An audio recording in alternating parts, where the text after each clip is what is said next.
have access to a spirit, a strength that enlarges and empowers you. Even better, you don't need to wait for the next big movement. You can heal the world. It's time for governance by Grace. Welcome to Gracearchy with Jim Babka. Okay, so we're following up the short conversation that we had, like the post-show that got recorded, which is about icing. Let's be honest. We're gonna dive deep on ice today, and we want to sort of close the loop because the last time, the shortest episode ever, we kind of said, ice is illegal, and then left it sort of hanging there. Right. My intention was to create an episode there. Okay, first, we have these conversations off camera that most of the time we say, man, we should have recorded that. Right. So that was one of those. And we had no idea, by the way. We've also done this before where we've trashed it. Like, nope, that didn't quite work out. Yeah. But this one did because it was and the value of it was that it's an evergreen episode. It's the kind of thing that, okay, why is ICE unconstitutional? Immigrations and Customs enforcement. Why is this U.S. agency unconstitutional? And it really gets to why federal immigration law is unconstitutional. We're not going to go back through all of that today. It's only 14 minutes. You can go watch it. It's the episode immediately preceding this one in sequence. Yep. And I'm wearing the same shirt that I wore when we recorded that so that we have complete continuity, because I actually do believe if you haven't watched, that was episode 134, Why ICE is an Illegal Agency. If you haven't watched that one, then go watch it now. We'll wait. We'll be here. You can come back and we will continue from there. But you really should pause, turn this off, and go watch that one. It's 14 minutes. And then come back here. Everything I say next will make more sense if you do. But I'm going to do such a great job that it will make sense even if you don't. How's that? Oh, that's so great, Jim. I'm glad I wore the same shirts just so there's no... But these things really, it's almost like I thought, when I thought about what we were going to say today, I thought of it as almost a part B to what we said. Sure. Yes. It's like bookends. Yep. Around this issue. Okay. So just for clarity here, I am not a Patriot Act fan. When that thing went down, and I was involved in doing stuff that was privacy based at the time with telephone systems, people started to jaw drop and everything like that. And they were right, but the government should not have access to this much of our lives as we've given it. No. And so what you're identifying is something that will evolve as over the course of this episode as we talk about having empathy for your future self. In response to a crisis, and this phrase is never let a good crisis go to waste. That's the statist mantra. Yeah. In response to a crisis, they consolidate significant amounts of power. War is the health of the state, Randolph Bourne said. And through that power, then they don't ever give up the power completely. When the crisis is over, they might settle back a little bit and reconsolidate and figure out what they want to do. But they will then launch from there into new ventures with the new power that they have. And we're going to talk about that. It's in some detail today. I am provoked to want to sit down and have this conversation with you today because there are visual images of multiple organizations in full military gear marching through, sweeping an American park for what they admit, and this was ICE coordinated and led, what they admit was a show of force. They had no other purpose. They were not carrying out any law enforcement action. They were not protecting any life and limb or property. They were merely trying to exhibit that we can flex this muscle and show you how powerful we are. It was an unwelcome parade that interfered with the lives of people. In a park, by the way, that I understand, I'm not from Los Angeles, but I understand has some criminal problems in it. Yeah, it does. Someone left the cake out in the rain, MacArthur Park. Put that back in your ears. So what I want to respond to specifically is not them walking through the park, which I find abhorrent. We don't have time for that today. Just assume all the good arguments that you have for why it's abhorrent, and I probably have a few more for you. What I want to focus on is that the mayor of Los Angeles, a woman by the name of Karen Bass, a progressive, shows up on the site and says, I want them out. And immediately an ICE agent, and this went all over TikTok, goes in front of a camera and very quickly says, get used to this. This is the way things are going to be going forward. And I don't answer to Karen Bass. So let's focus on the fact that he doesn't answer to Karen Bass for just a second. That's really the thesis of this whole thing. Karen Bass is weaker than feckless. I'm trying to show you that she couldn't be more impotent in her demands. And I'm choosing to categorize it that way to say further, this is the way she wanted things. This is the way she and all of her political allies have wanted things. And I'm basing this on the fact that progressives have hated and undermined the 10th Amendment. The 10th Amendment says the powers not delegated to the United States by the Constitution, nor prohibited by it to the states, are reserved to the states respectively or to the people. And now you're starting to kind of get why this episode is connected to the last one, right? Sure. Because the 10th Amendment was a big part of what we discussed in the previous episode, 134, which, by the way, by now, everybody has gone and watched why ICE is an illegal agency. I know everybody who's watching now has gone back and driven up the numbers on the viewing count on that episode. Okay. The 10th Amendment, I just read it out to you, but I want to make it simple. It says that anything that the Constitution does not specifically, any power it does not specifically grant to the federal government, I mean, in writing, doesn't exist. They cannot claim a power that was not granted to them in writing somewhere in the Constitution. Now, you can play a whole lot of games with that, and they have, but they're saying that the presumption, and we indicated in the previous episode how this is an interpretive presumption. It's called the doctrine of enumerated powers.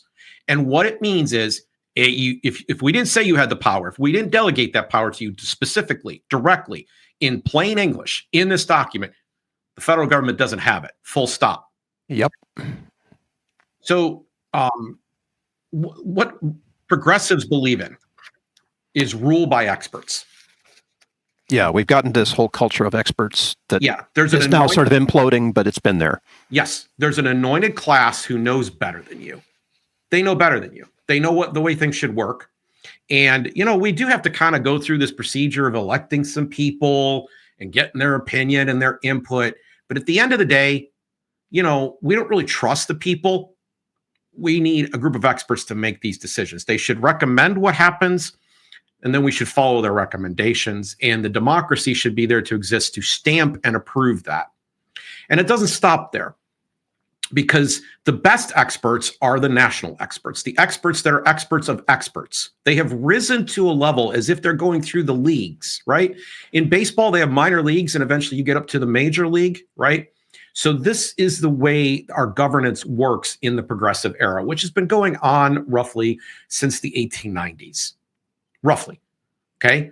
Theodore Roosevelt was a progressive president. Woodrow Wilson was a progressive president. We've had progressives in both parties who've risen up to this level.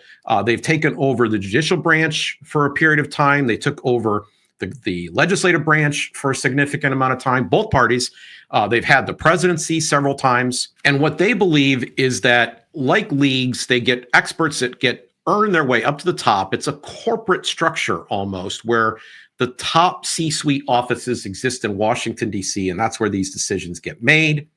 All money flows into that point. That's been true since the 16th Amendment. The states are not to resist that. That's been true since the 17th Amendment. And they have access to all the money through the Federal Reserve. All three of those things happen in 1913. So question for you. Yes. In this hierarchy, is the expert at the top actually that much better than the expert in the same line at the bottom? Or is that at some point better in what sense? Better in what sense? Like more expertise than the lower levels? Well, if you get to the right level, you get to make the calls. Yeah, that's kind of where I was going with this, because at some point it's not about being an expert anymore. It's about controlling the correct. And it's seeped into all of our institutions. In fact, there's another one. So much of research is funded and requested both by the federal government. So a lot of what you know about the world has been funded by something the federal government has paid to make you think. By an expert down by line. an expert. Yeah. Right. So experts are great. I mean, but there's a difference between expert and paid expert. Boots on the ground doing stuff. Yeah, there's I'm a big fan of the amateur. I don't want to go down too far down this trail, but it's got the root word love in it, amor. Yeah. Amateur, the love of a certain thing. And a lot of times they're not beholden to certain interests. And so they don't have to sing from exactly the same hymn book. They can challenge certain things. And this is good. Most of our innovations come about this way. Okay. But here's my personal story. So I'm a fan of an organization called the 10th Amendment Center. And in the Tea Party era, to give you kind of a time frame, roughly 2009 to 12, I participated. They did a tour. Michael Bolden, who leads the 10th Amendment Center, is a friend of mine. And they were doing this tour where they were promoting the idea of 10th Amendment resistance to federal government edicts. And they were opposed to FISA. You brought up earlier the Patriot Act. All this surveillance that was being done, they were standing up to a lot of it and saying that states have an ability to not cooperate and to resist on this issue and many others. And that would include the Second Amendment.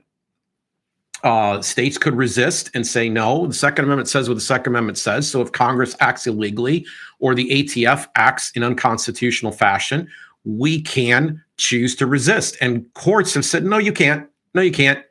They've consolidated this power under this progressive vision and said, nope, the federal government is corporate. It's headquarters. It's the hierarchy that makes the rules. And Bill, we ended up putting on one of our events. I say we. I was involved in this this night. It was kind of a cool event. We went to Cincinnati, Ohio, and we went to the Underground Railroad Museum. Oh, yeah. And we did our event right there on the Ohio River in this very nice facility, this 10th Amendment event there. Now, the reason that we did that is because in that time, the progressive left was saying that the 10th Amendment was racist. It was part of a slavery relic where the antebellum South, what would become the Confederacy, had used it as part of their rationale for not participating in liberating slaves, but rather fighting it with every ounce that they had. And the sad thing was, and what needed to be done, a friend of mine named Mike Meharry gave a presentation that night where he explained that it really was the opposite case, that the abolitionist movement was using the 10th Amendment. And he told this story of Joshua Glover in Wisconsin. Joshua Glover was an escaped slave where the U.S. Marshal and slave hunters showed up to arrest him. And they did arrest him, and they were going to take him back the next day. But the town in Wisconsin, and I do not remember the name of the town, unfortunately. I'm telling the story completely from memory, which is weak at my age, got up in arms. They surrounded the prison and demanded that Joshua be released, and they escaped him to Canada. And the government ended up prosecuting a local journalist who ran the newspaper there because he was supposedly fomented this riot. He was the bad guy standing up and saying, no, what's going on here is illegal. There's a higher law, and we're going to repair to this 10th Amendment idea that you can't set federal policy that impacts our local community. And they resisted. But the 10th Amendment Center was on lists like the Anti-Defamation League and so on and so forth. They were labeling this as a hate group that was supportive of racism. There was such an attempt to destroy any argument that was 10th Amendment. Now, if you were opposed to the surveillance state and you were on the left, you could have understood where maybe states shouldn't cooperate with this effort. And here's an even better one, and here's where it lands today. If you believe in sanctuary cities, or you believe that you want ICE to go home and not work in your state, they're not welcome there. The 10th Amendment is the way that you say no. Yeah. Makes sense. But they can't say no because they hate the 10th Amendment. They want all power consolidated in Washington. They just want that power to be used differently, to be used better. So have we reached a magical moment where the 10th Amendment will actually be debated in an intellectual and compassionate way? Hell no, because she still doesn't want to change anything. She and all of her allies still want all decisions made in Washington, by Washington, for Washington. Amen. Because that's where the experts reside. And we can't have the hoi polloi making these decisions. So we have a two-faced bass? No, she thinks she's completely consistent. She thinks her moral indignation is sufficient, but she does, but we don't. Well, I'm trying to tell you right now, in law, the way that this could be resisted, the federal government, we laid out in the previous episode 134, which everybody's already watched, why ICE is an illegal agency. We explained how there is no federal government power for this. And states should be resistant. And this, by the way, they're going to lose in the courts too, because the judicial branch is in this progressive model as well. They're pretending like Washington, D.C. is the C-suite. Yeah. Okay? So give me some hope here. Okay, well, I'm not ready to do that yet. I want to do one more thing. I want to talk about the state's power in general. I want to talk about why a 9th and a 10th Amendment would be so necessary. And I call this subject empathy for your future self. So there's a meme of me in glasses, not these, previous version I used to wear. The picture's already more than 10 years old. I was about 12 years old.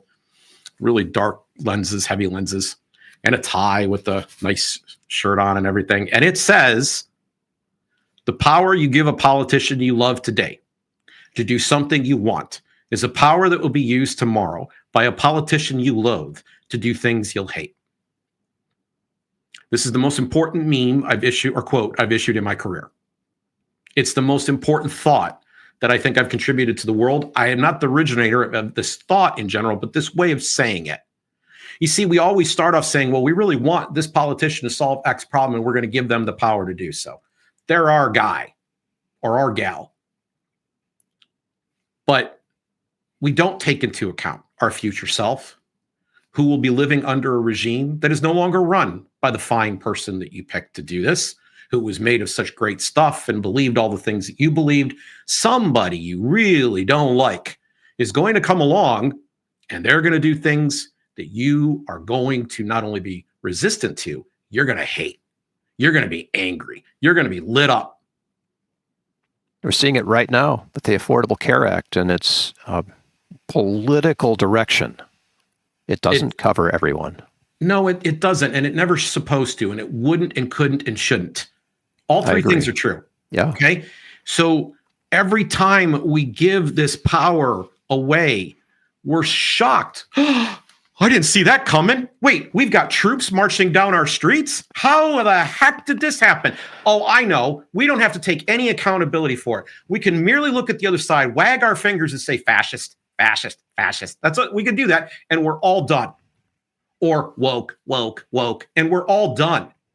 And look how well that's working. It's not. Okay? And if the United States was functioning in its optimal way in a constitutional sense, which, by the way, I'm in the Lysander Spooner School. I didn't sign this contract. I didn't want to get stuck under it. But we have it. And to the degree that we have it, it might be a good idea if we occasionally used it. Just once in a while. Yeah. And the way that I want you to understand the 10th Amendment is to have empathy with your future self. It is the law that says, you know what? I might really want the federal government to do X right now, but I'm not going to support that no matter how much I want that social goal, because I recognize someone else is going to get the keys. And then they're going to do something, and I'm not going to have any ability to withstand or withhold. Now, there is a group of people out there who specialize in logical fallacies. And one of the ones they have on their list is called the slippery slope. And they say the slippery slope, anytime you hear somebody invoke it, they are engaging in a fallacy. Well, you could turn me off now if you want, because that's wrong. What's wrong is to automatically assume that everything is going to get worse.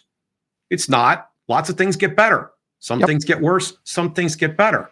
That slope goes two ways, right? We have a tremendous amount of history that shows us that power once acquired by the state does not get relinquished. It's rare when it happens. And where you can point to indicate situations where it seems it receded, it will only be in the immediate time after a crisis is over, and it will be used in the future. It will come roaring back. So Donald Trump has made a lot of the decisions that he's made based off of alien acts from the early 1800s that have been continued to be reinforced instead of being ripped out like they should have been. And when you ignore what happens, this power progression, totalitarianism is a result. It's not an event. So all these people pretending that, oh, this is so new and so shocking and so sudden. Well, if you were paying attention long enough, you could see it coming. And so I think about two events in my nearly 3-decade career now, where the slippery slope seems to be happening because we had no empathy for our future selves. The first one, I'm on Gary Nolan's show, and we're discussing the wall. You know, the big, beautiful wall that was going to be built in the first term. I can see it from Mexico, here. Yeah, and Mexico, San Diego, right. And Mexico was going to pay for it, right? Yep. Remember that campaign promise? Oh, yeah.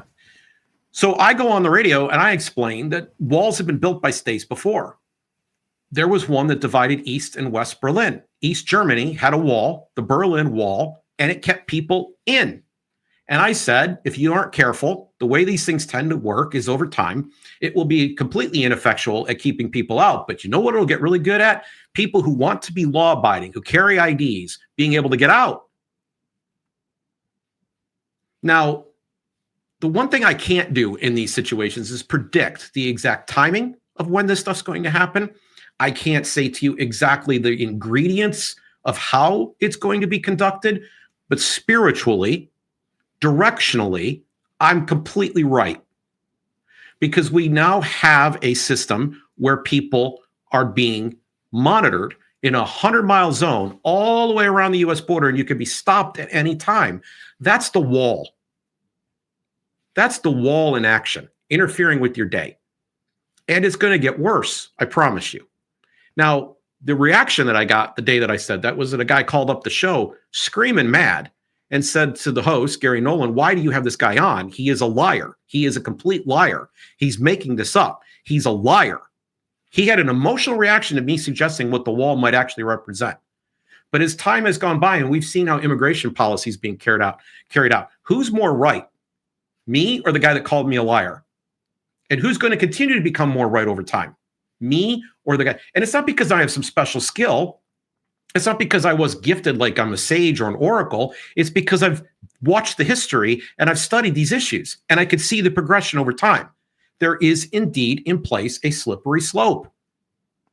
And the power that you give someone to do what you want today is a power that's going to be used tomorrow by someone you don't like. And they're going to do things that are awful, heinous, disgusting. You'll even call them evil. But don't be surprised, you empowered them. Yeah. Here's a second one. The Department of Homeland Security. From the beginning, you talked at the top of this episode about the Patriot Act. When they first brought out the Department of Homeland Security, I said, this will be one day the agency that stops Americans on the streets and says, may I see your papers, please? Yep. Which is why I carry mine with me. You know? You're carrying yours in California. In California, in San Diego, I carry my passport. It's because California is the #1 target of ICE, and that's why this MacArthur Park run was done, because your governor's going to run for president, and you guys have sanctuary cities, and they're going to put you in your place. Tom Homan, the head of this new secret police, this new Stasi, he is going to make you learn. You're going to learn. You're going to learn good and hard. They're willing. They're talking now openly about being able to shoot protesters. So, I mean, the president's even engaged in this rhetoric. Whatever means is necessary to take care of resistance. That means shoot. That means kill.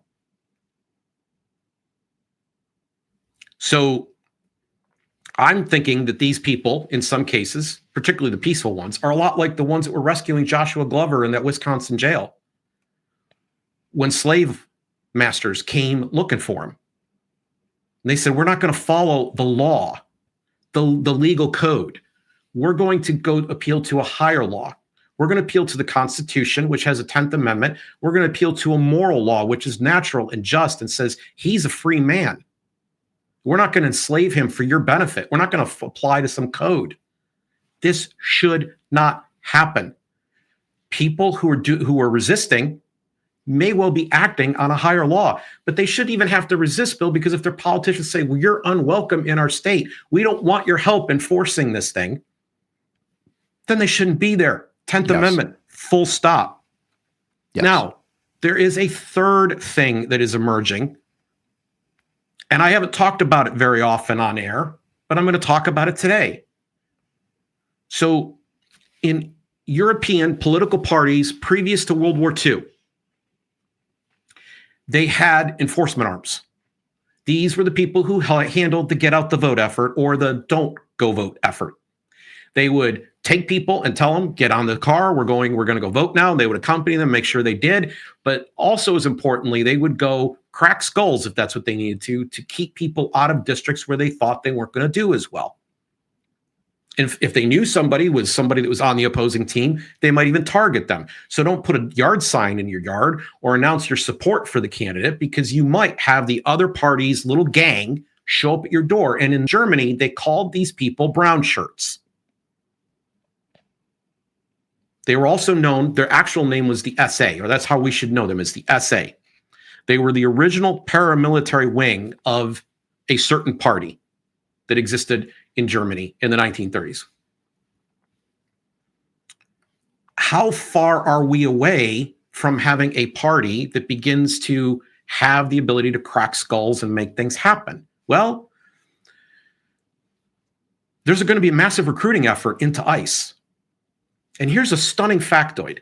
With this big, beautiful bill they just passed, they put ICE on a glide path to growth. And in the next year, if you were to rank the 15 largest militaries on the entire planet, there's like 170 or 190, I don't know what the exact number of nations are. If you were going to rank the militaries, where does ICE fit in? Do you happen to know? I'm going to guess it's up there above 5. It's not. So you're more cynical than I am. Here's the thing. It's 15. 15. It's 15. This is after the Department of Defense. The Department of Defense has a military that is larger than the next 10 nations combined at present. So take number 2 through 11, add all them up, and the military budget for that is less than the one we're spending for our national defense. Yeah. And our then DoD. On top of that, we have another military residing inside our country that comes in military formation and does military operations, like they're moving through Mosul, or they're moving through Baghdad, or they're moving through Kandahar, right? It's the same thing going on. The stuff that was happening overseas 20 years ago is happening in MacArthur Park. They're walking through with full automatic weapons, no badges, no law enforcement responsibility. They are bringing tools of destruction, including a tank and armored vehicles. They have cavalry on horseback, marching through. That's happening right now. So how long do we have before we actually have a politically aligned enforcement arm that is designed to carry out the wishes of the potentate? And you make it sound like we have time between then and now, but that's now. I'm bringing it up today because everyone who's supporting this, I mean, every person who thinks, man, you saw what happened. They had riots in Los Angeles. They need to have this power. I want you to know what's coming for you. I want you to understand that you are giving the politician you love today the power to do something you think is desirable, but that power is going to be used by another politician tomorrow that you loathe, and they're going to do things to you and to people you agree with and care about. That's what's coming. I call this concept empathy for your future self. And it's very much in the spirit of Pastor Martin Niemöller. Pastor Martin Niemöller was actually experiencing what was going on in Germany in the 1930s. Yeah, I was going to say he's got to be aware of Kristallnacht when he writes this, right? Probably. I don't know the exact date of his writing of this. Unfortunately, I'm sorry. But he had this poem that he told, and it's called "The First They Came." And there's been many variations that have been done about this over the years. Because empathy for your future self says, you know what? Even if you don't care for or like or have regard for certain groups of people, when you start to see the trouble happening, you can't wait until it comes to you. You have to nip the power in the bud. This power that's being given, that is in our country unconstitutional, just that little tincture of that power spreads, becomes potent, becomes very, very efficacious in horrible ways. And you could only do something about it at the start. Now, that's the time you're least likely to speak. Maybe it's not convenient to you. Maybe you're busy. Maybe you're worried what your friends are going to think. But there'll come a time when speaking against it will become nigh unto impossible. It goes like this. First, they came for the communists, and I did not speak out because I was not a communist. Then they came for the socialists, and I did not speak out because I was not a socialist. Then they came for the trade unions, and I did not speak out because I was not a trade unionist. Then they came for the Jews, and I did not speak out because I was not a Jew. And then they came for me, and there was no one left to speak for me. The time to speak, the time before the slope is completely in place, and it's guaranteed it's coming for you, is at the beginning. And ICE, its activities that it is undertaking now, for reasons that you believe are going to bring order, you think this is going to bring justice, you think this is going to deal with a large social crisis that you believe exists, mostly in your head, by the way, of immigration. I'm just going to tell you, I don't care what I don't want to argue with you about that stuff. We don't have to debate riots. We don't have to debate what people do to resist ICE. We don't have to debate immigration here. I'm just going to tell you that the power that you gave, that power that you give a politician that you love today to do something you want, is a power that will be used tomorrow by a politician you loathe to do things that you hate. And I want you to choose grace instead.